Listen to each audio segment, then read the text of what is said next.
I'm glad to see you here. So, you start out to get on the ballot by deciding, can you be a candidate for office in New York City?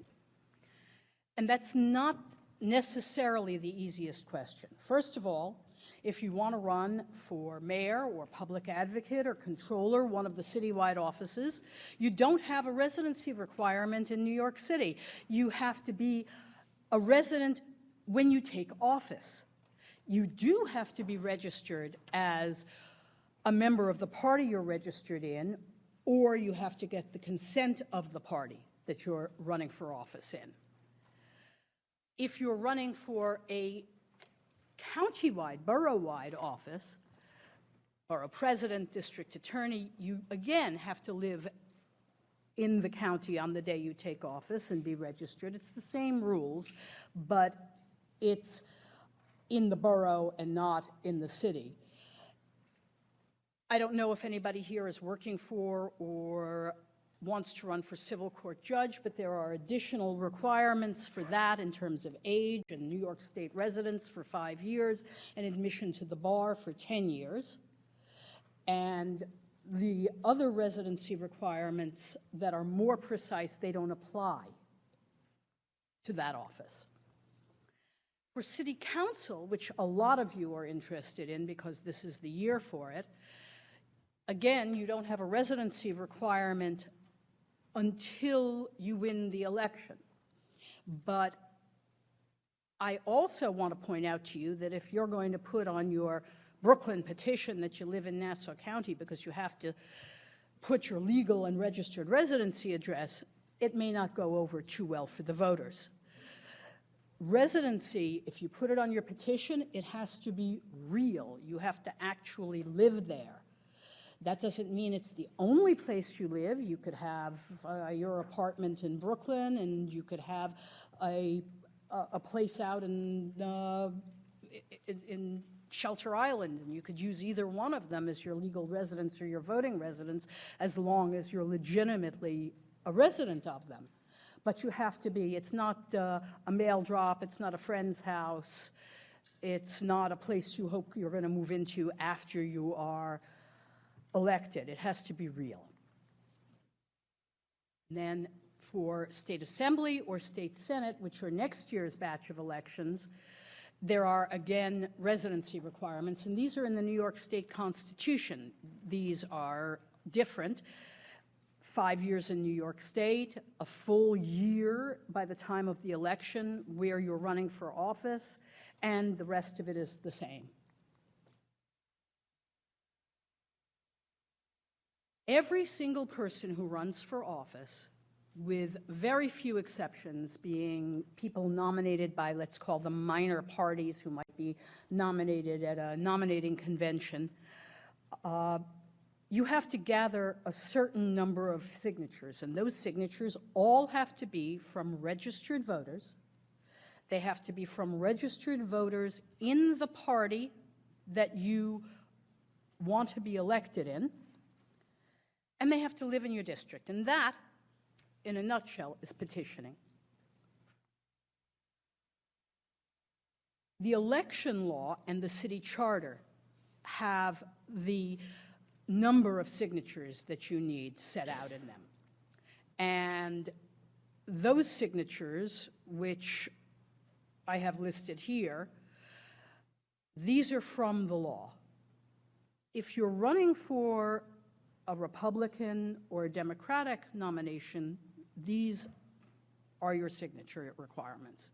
If you're running for a minor party, you need 5% of the enrollment in whatever your district is. So let's say there are 100 registered voters in the Women's Equality Party in your district, and you want to run in the Women's Equality line, assuming you're one of those registered voters, then you need 5% of them, which means you need 5 people who are registered in that party to get on the ballot in that party line. It's not as easy as it sounds. You have to find them, you have to arrange to go get their signature, you have to get a witness to get their signature, you usually have to go to their house at night, you have to make appointments. It's not as easy as it sounds. None of this is really as easy as it sounds, as it turns out. And I just turned off my machine. Okay. So there are your signature requirements.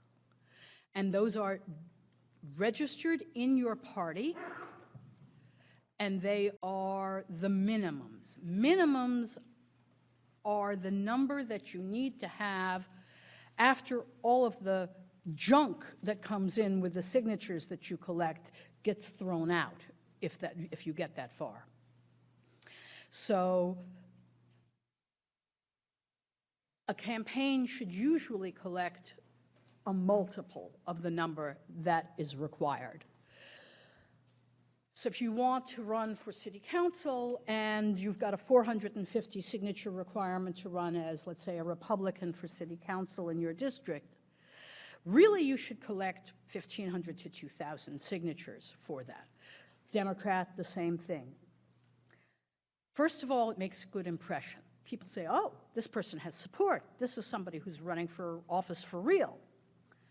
Secondly, it protects your petitions from having somebody else who's running challenge them and try to throw you off the ballot, a subject that Senator Connor is going to discuss more fully later on. So it makes it likely that if you have a multiple that you make the ballot. So you go around with these pieces of paper that are varying colors that I'll get to, and that petition, that's a legal document. For the person going around collecting as a witness, you basically are carrying around what amounts to a sworn statement, and you're the one swearing. But you're going to have a lot of other people going and doing that too, so you want them to take good care of these petitions. You want to try to get what's written on them legible. There's been a lot of coffee spilled on petitions. That's why that's up there. You really do want to spill as little coffee, soda, whatever on them as possible. It doesn't stop them from being good petitions, but it really does make a mess in your volume. If it's torn, if it's crumpled, put a piece of tape on the back. Don't worry about that.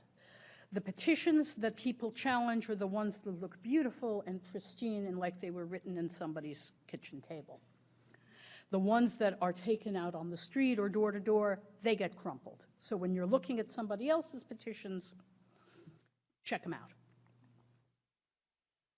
You have, I'm using old petition examples that I took out of my files from 5, 6, 7, 8 years ago as these illustrations.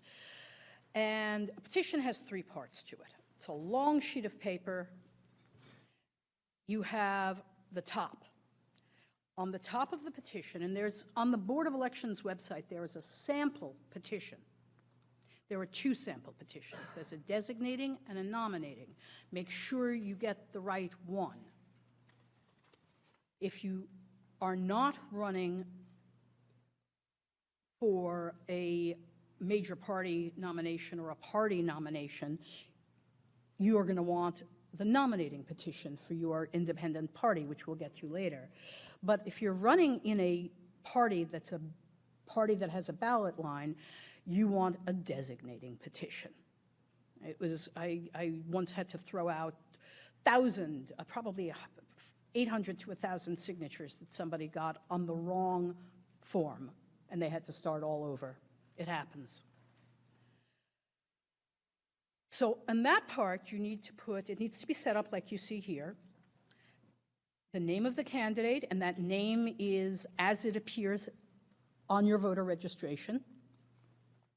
The office they're running for, and it has to be the actual title, official title of the office. For instance, you wouldn't just say member of Congress.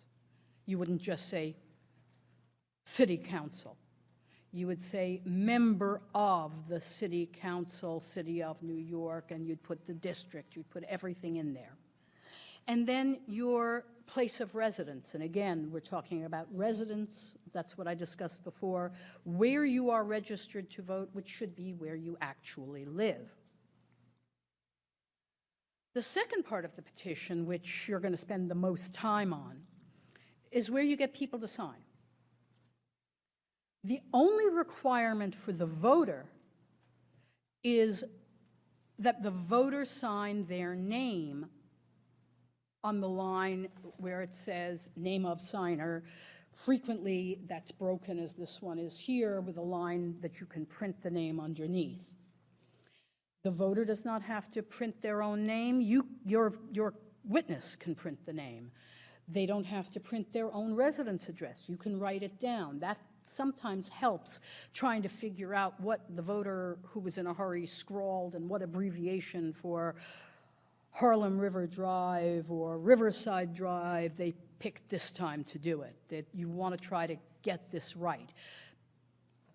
So the voter only has to do the signature. You can fill out the rest of it. That county column at the end is something that you should have printed on the petitions if all of your people are in the same county. So if you are, for instance, in a county that bridges Manhattan and the Bronx, you're probably going to want to leave that blank and write that in yourself.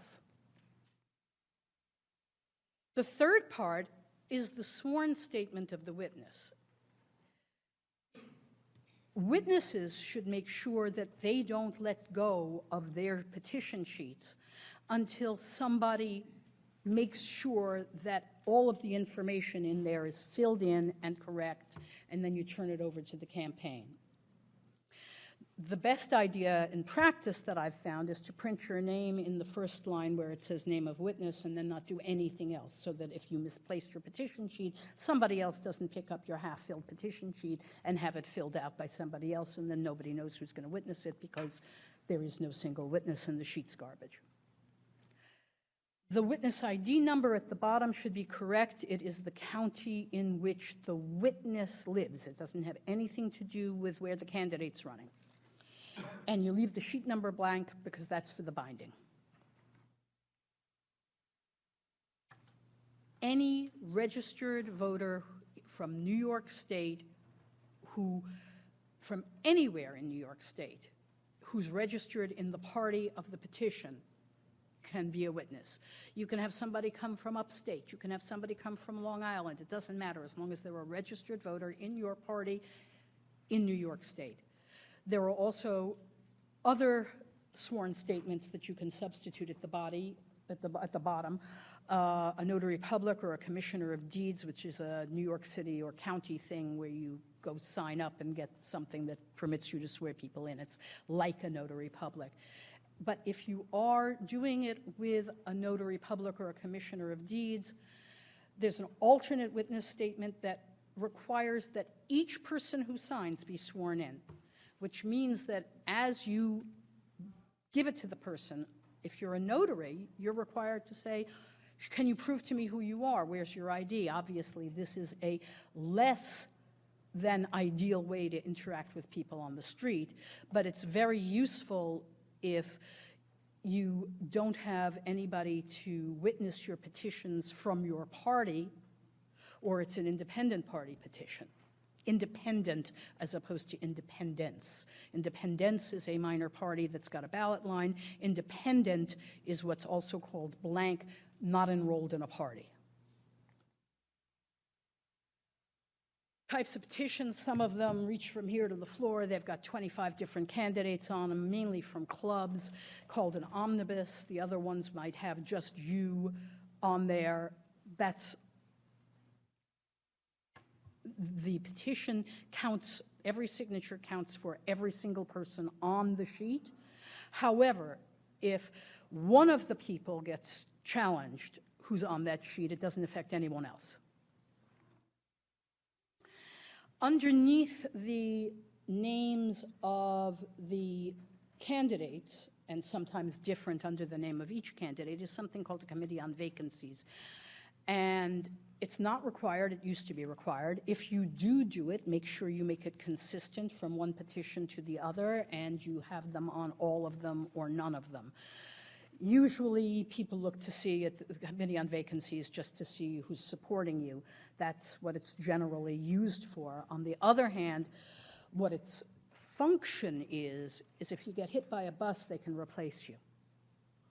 So it's up to you whether you have a Committee on Vacancies. Petition now can be any color, and the traditional colors are listed here: green for Democrats, what they call cherry for Republicans. There are other colors that I honestly don't remember right now. Almost everybody else uses white paper anyway. I think these dates are right, but I would not swear to them because the board hasn't published them yet. I don't know, Raphael, do you know if these are the right dates yet? Those are the right dates. Those are the right dates, good. We did it by counting backwards from the date of the election.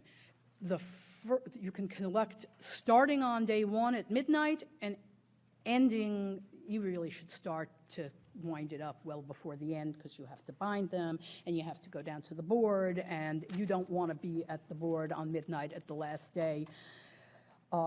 It's a bit of a zoo, but in addition to that, if the clock turns 12:01 and you haven't been clocked in yet, all your work, crap, gone. Deadlines are real deadlines.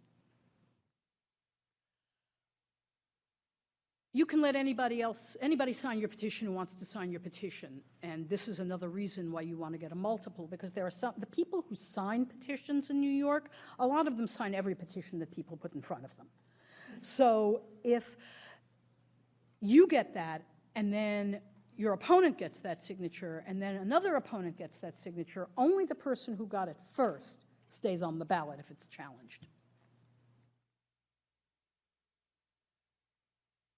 Street petitions are fine, and they're good for bulk, and they're going to have 20 to 30% valid if you want to be looking at what you've really collected.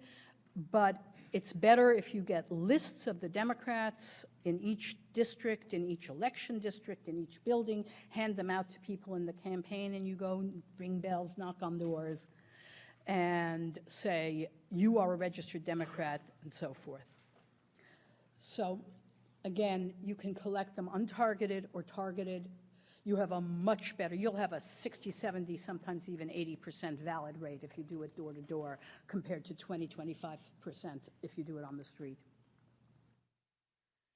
Black and blue ink only. It's an actual law.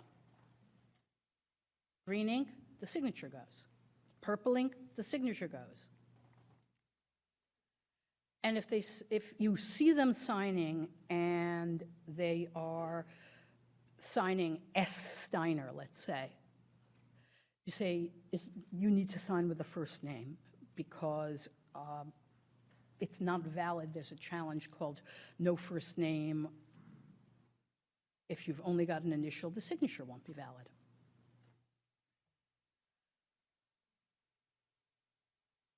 We've been through this already. It bears repeating. Do the best job you can on getting the information, because if you don't know who signed your petition, you're not going to be able to reach out to your voters, and you're not going to be able to defend your signature if somebody says, I can't read it, it's illegible, throw it off at the board. You want to be able to come back and say, no, no, no, this is the guy, I found him in the building. If you collect it on June 7th, it's got to be dated June 7th. If you have half a page of June 7th petitions, you can either go to another page on June 8th, or just before you go out, write June 8th in that first date column, because in my experience, 90%, maybe more, of the people who sign the petition will just write the date that's above the date that they wrote, and they won't think about what date it is. The subscribing witness can sign the day they collect the signatures, and that finishes up the sheet. They don't get more after that.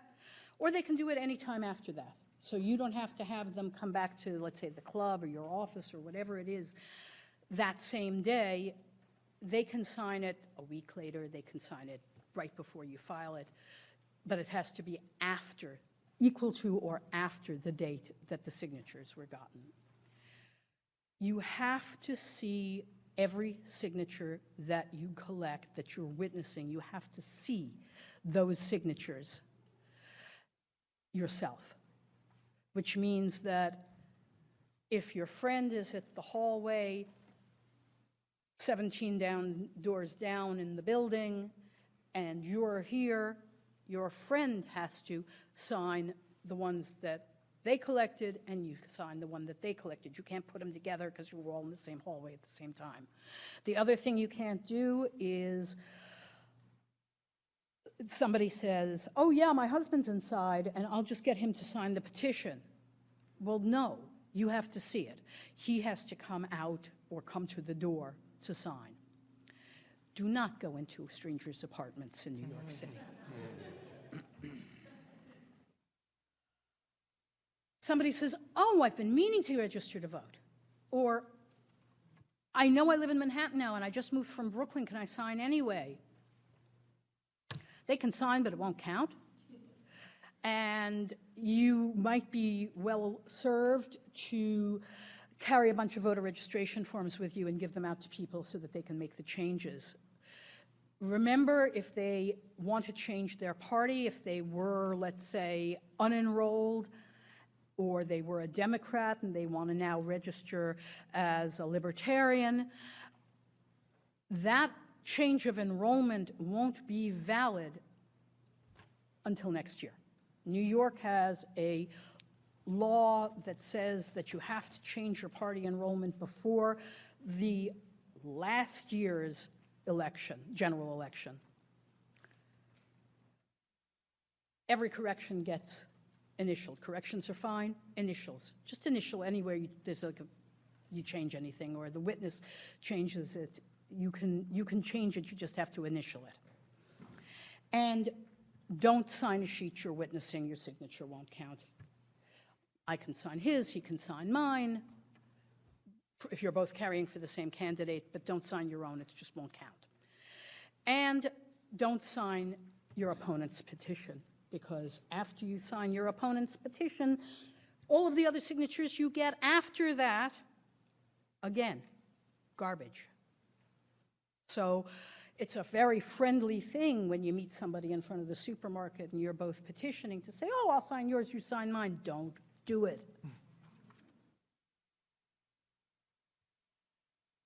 Independent petitioning.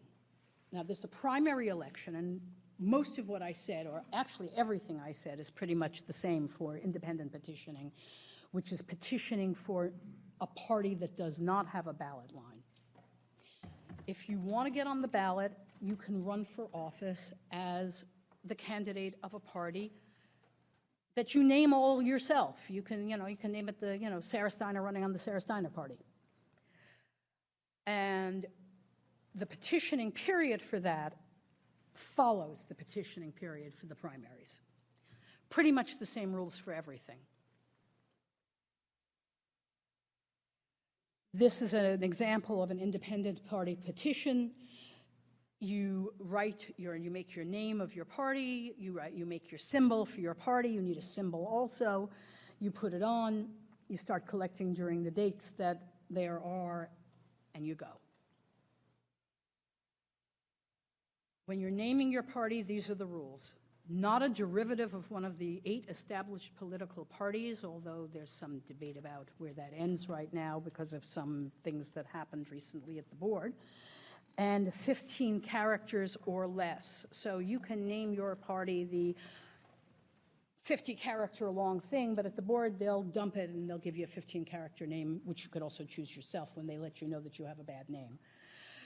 When I say not derivative, you can't, for instance, use something with the word Democrat or democracy because it's confusing with Democrats.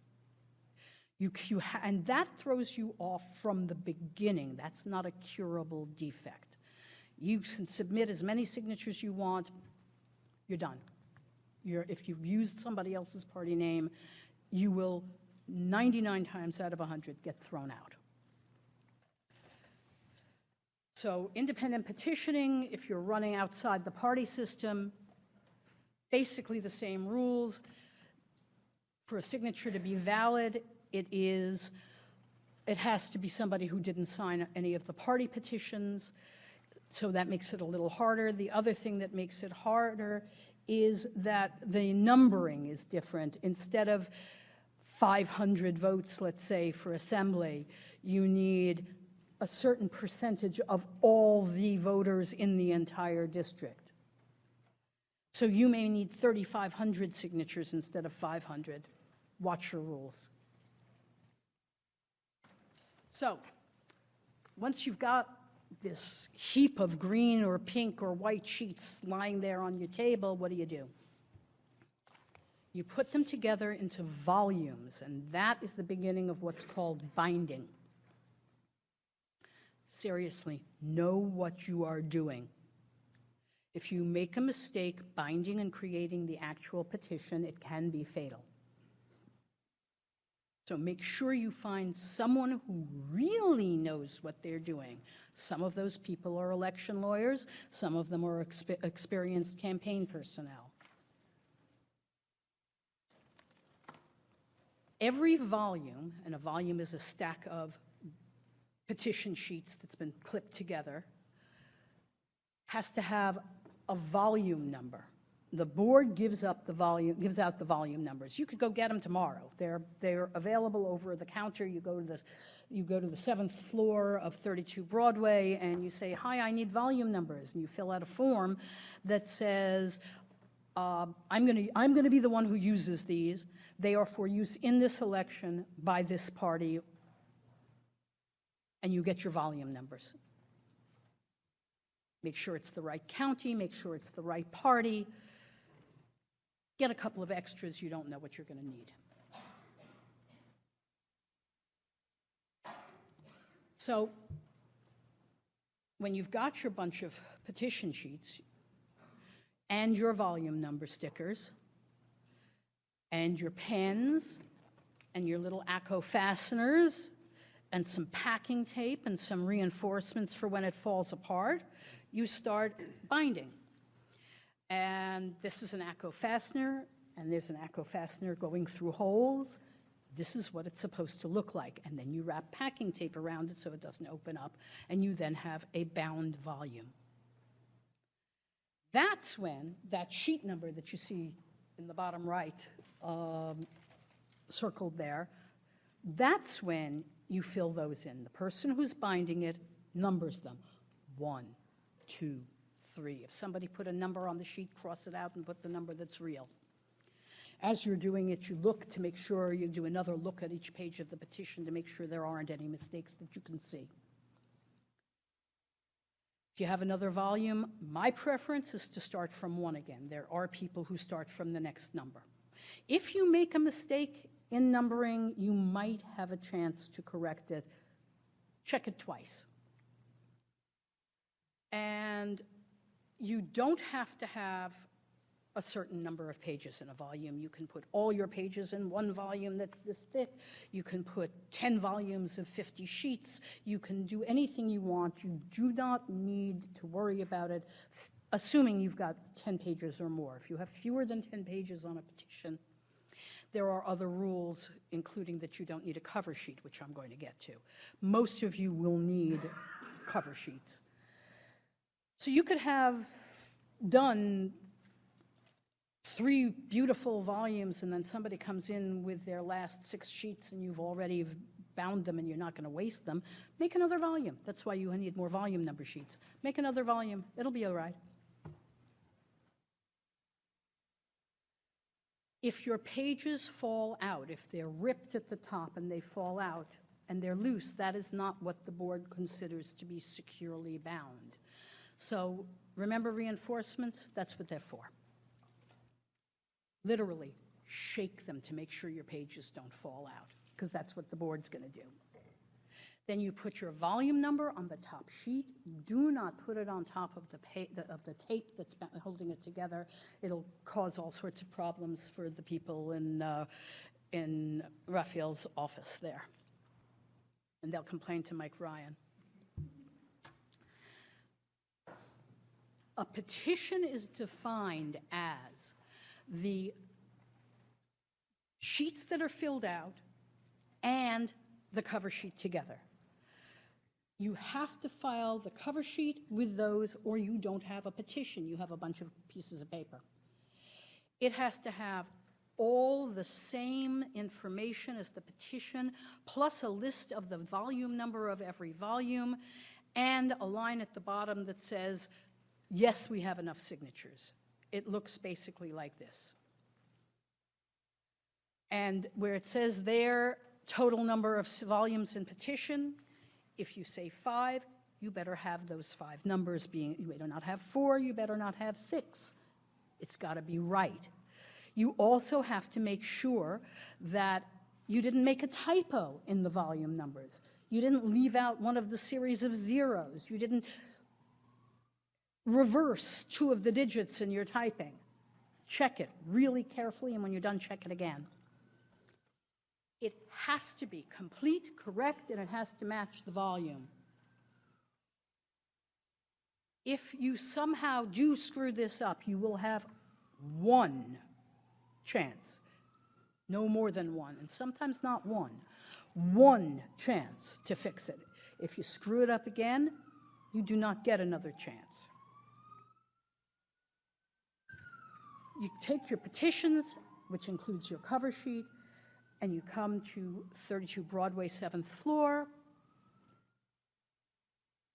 You file them, they file stamp it, they clock it in on the first page and on the last page. You get a copy of the clock in to take with you so that you can show that you've got it.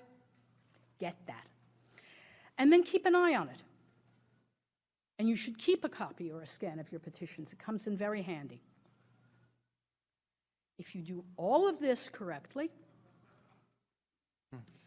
then you are going to most likely be on the ballot, and you won't have